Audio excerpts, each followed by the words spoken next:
There was a famous American philosopher who, when he was young, went through a personal crisis. He originally wanted to be an artist. His father said, "No way." And his father did a good job of blocking all the exits. So the young man went into a depression. He started wondering, do we actually have free will? Is the universe already set in motion in a way that we can't control, can't change? And he finally read the work of another philosopher who said that the best way to assert your free will is first to believe in free will and then to act on that. So that's what he decided to do. He went on to become a very productive philosopher, very productive thinker. His depression haunted him for the rest of his life, but he was able to fight it off through that assertion of his power to act, his power to make choices. As he said, what makes life meaningful, what gives it significance. So on the one hand you have ideals, and two, you have to struggle in order to realize those ideals. He put it in general terms like that. But you could think how it applies to the Buddha and to the Dhamma that the Buddha taught. The Buddha's ideal was happiness that is harmless, happiness that is true. And it was going to involve some struggle. Some struggle outside, but primarily struggle inside. That's the path we're embarked on here. We believe that we have choice. As he said, if you didn't have choice in how you shape the present moment, the path to the end of suffering would be impossible. As he later described the principles of causality, some things that you experience right now come from the past. There are some things that have been set in motion, but they're like lots of seeds planted in a field. Some are ready to sprout, some are not ready to sprout. Some will sprout if you water them, and others will wait, even if you water them. And some of them are going to sprout whether you water them or not. You want to focus on the ones that you think are worth watering, because it requires that we have present moment intentions for these seeds of past karma to actually be experienced. That's one of the radical realizations you gain with awakening, realizing exactly how much everything depends on your intentions here in the present moment.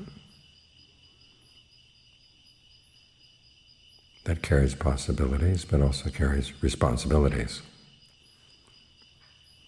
But you want to focus on the possibilities. We're not just here watching causes and conditions rolling on. We're playing a role. And you have your choice as to what kind of role you want to play. If you believe that what you do doesn't make any difference, you don't have the energy to make a real difference. Life becomes hard. You want to spend all your time sleeping. Every time you go to bed, you say, may I just not wake up? You want to bury yourself in oblivion. It's a miserable life. So you make up your mind that you will make a difference, believe that you can, accept the teachings on the principle of karma, and have conviction in what the Buddha taught. Have conviction in the Buddha himself. He was someone who was true, who took that principle of there must be a way to put an end to suffering, and did everything he could to find whether it was true or not. So he had the ideal, and he had the struggle. So when we're convinced in his awakening, we're convinced both in the content of his awakening and in the quality of him as a person. And then we reflect on ourselves. We may not be as outstanding as he was in all his many virtues, but as he said, his awakening was dependent on some qualities we all have in potential form. We can be ardent about some things, we can be heedful about some things, we can be resolute in the face of some dangers, some challenges. Let's work on those qualities. That's how the strength of conviction leads to the next strength, which is persistence. Once you believe that your actions make a difference, then you can do them. Don't let your laziness hold you back. Conviction is meant to overcome your depression.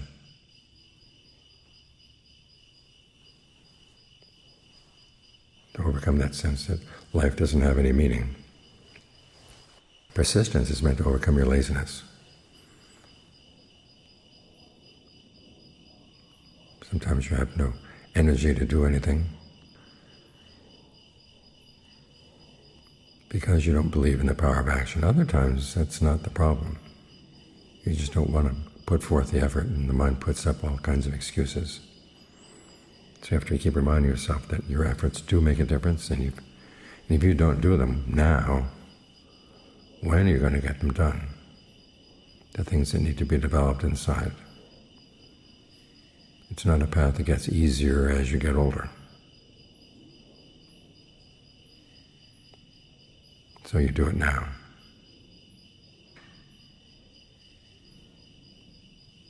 And then you call to mind all that you've learned about the Buddha's teachings. And in particular, all the things that inspire you.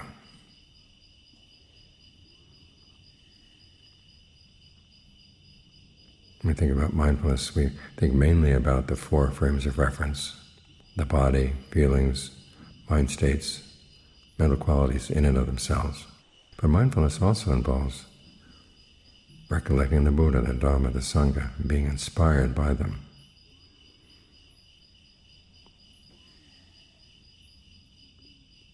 All part of gladdening the heart.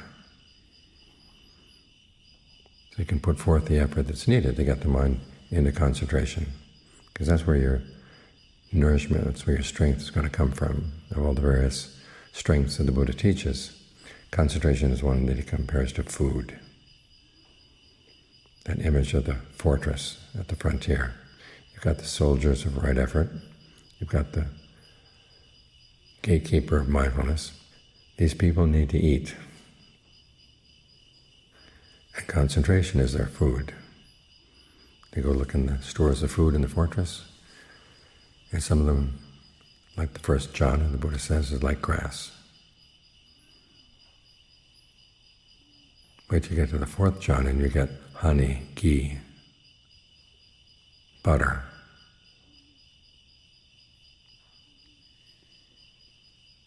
But you need the concentration in order to maintain your strength, and also to turn around and strengthen your conviction, strengthen your persistence, strengthen your mindfulness.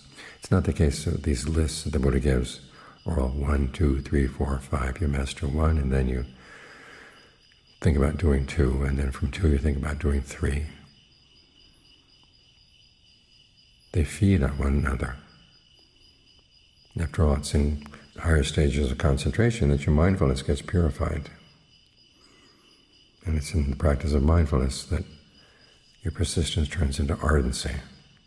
You really are ardent in wanting to do this.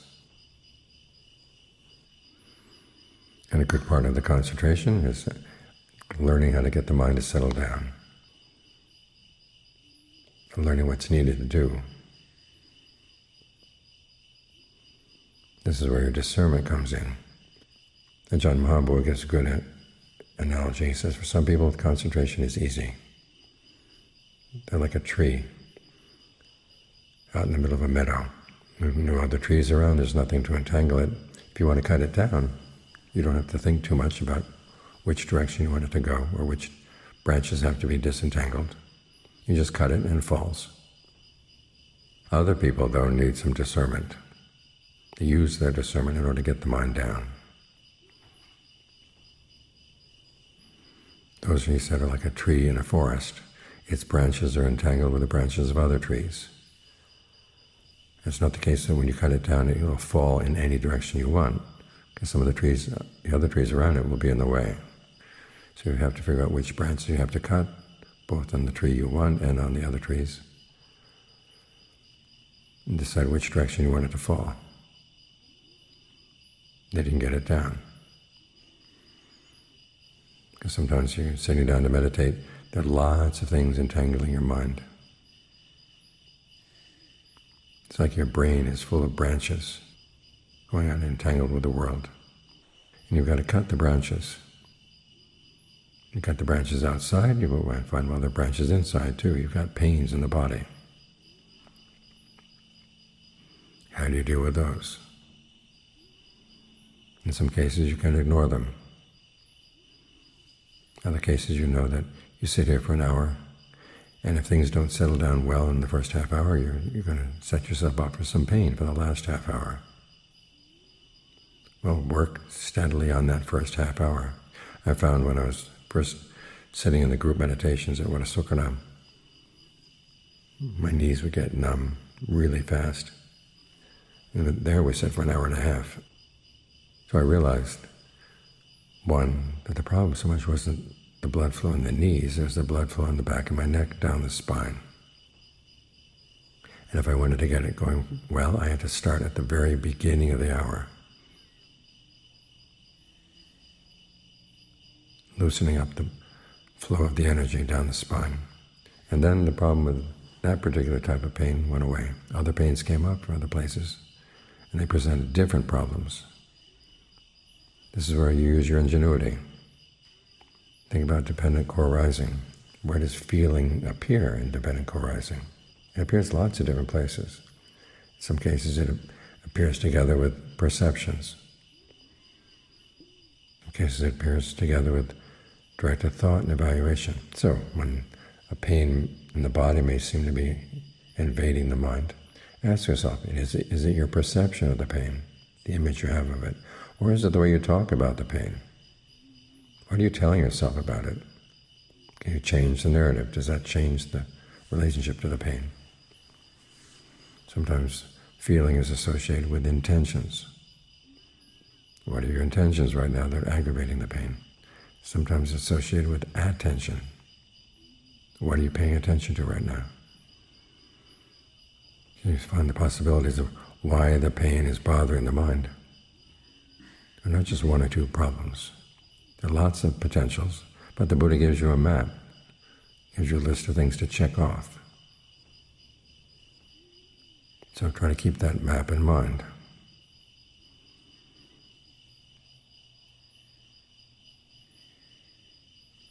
So we get the mind to settle down using our discernment. Of course, when the mind gets settled down, then your discernment can see things a lot more clearly, things that are subtle. The mind's whispering campaign, and you can work with that.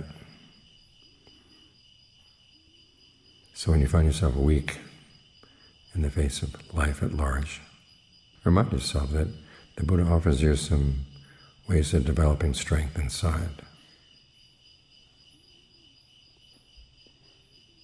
Through conviction, persistence, mindfulness, concentration, discernment. These 5 strengths are so important that when he made a list of the Wings to Awakening, his basic teachings, he listed them twice. Once as 5 strengths, the second time as 5 faculties. When the strengths become faculties, they basically take over your mind. The word in Pali, indriya, is associated with Inda, the kings of the gods. They're in charge. So you want these strengths to get so strong that they take charge of your mind. That way, even though the world outside may be a mess, and not all that encouraging, you can encourage yourself inside, realizing that the things that really are worthwhile are the ideals you have to put it into suffering. And whatever struggle is involved is worth the effort.